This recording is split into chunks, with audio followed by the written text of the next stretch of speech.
एक शांत और हरी भरी घाटी में झील के किनारे बसे एक छोटे से किसान के खेत में एक दिन एक बत्तख ने 6 सुंदर सफेद अंडे दिए।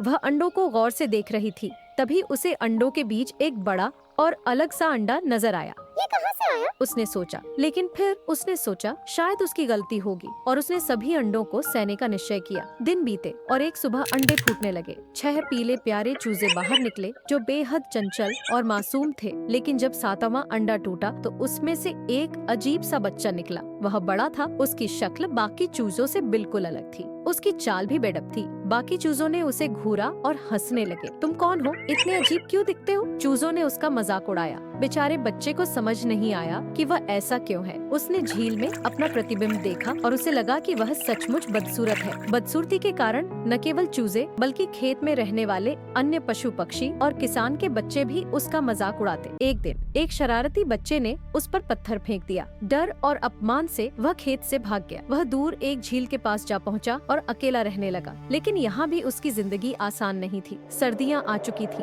तालाब का पानी जमने लगा और ठंड उसे निगलने को तैयार थी। एक रात वह ठंड से ठिठुरते हुए झील के किनारे बेसुध पड़ा था। तभी एक दयालु किसान वहाँ से गुजरा। उसने उस अजीब से बच्चे को देखा और उसे अपनी झोंपड़ी में ले आया।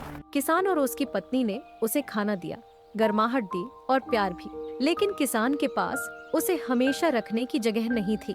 इसलिए जब वसंत आया तो किसान ने उसे झील में छोड़ दिया। अब तक वह बच्चा काफी बड़ा हो चुका था। उसकी चाल में आत्मविश्वास था, लेकिन दिल में अब भी अकेलापन था। झील के पानी में अपने प्रतिबिंब को देखकर वह उदास हो जाता। एक दिन झील के ऊपर से हंसों का एक झुंड गुजरा। वे सफेद, सुंदर और बेहद शानदार दिख रहे थे। काश मैं भी ऐसा होता, उसने सोचा। उसे देखकर हंसों का झुंड झील के पास उतर आया। डर के मारे वह झाड़ियों में छिपने की कोशिश करने लगा। तभी उसकी नजर झील के पानी पर पड़ी। उसने जो देखा वह विश्वास नहीं कर सका। झील में दिखने वाला प्रतिबिंब अब बदसूरत नहीं था, वह तो एक खूबसूरत हंस था।